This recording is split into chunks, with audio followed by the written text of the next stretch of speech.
அனைவருக்கும் வணக்கம். ஸ்ரீ தர்மசாஸ்தா ஜோதிட வாழ்வியல் ஆராய்ச்சி மையம்.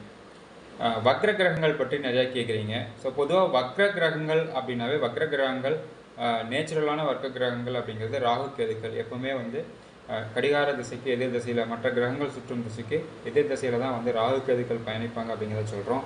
அப்போது ஒரு கிரகம் மற்ற கிரகங்கள் ராகு கேதுவை தவிர மற்ற கிரகங்கள் சூரியன் சந்திரனை தவிர்த்து வக்ரம் அடையும் நிலையில் புதனை தவிர்த்து, ஏன்னா புதன் எப்போவுமே அதிகபட்சம் வக்ரத்தில் தான் இருப்பார் சூரியன் கூடவே இருக்கிறது அப்படின்றதுனால மற்ற கிரகங்கள் வக்ரம் அடைகிற காலகட்டத்தில் வக்ரம் அடைந்த கிரகத்தின் காரகத்துவத்தின் மீது ஒரு அளவுக்கு அதிகமான பற்று அல்லது பிடிவாதம் இருக்கும் அப்படிங்கிறத சொல்லணும். அதே போல் உதாரணமாக சொல்லணும் அப்படின்னா, உதாரணம் சனி பகவான் வக்ரமாக இருக்கார் அப்படின்னா இவங்க தொழில் செய்கிறதுல மிகுந்த ஆர்வம் உடையவங்களாக இருப்பாங்க.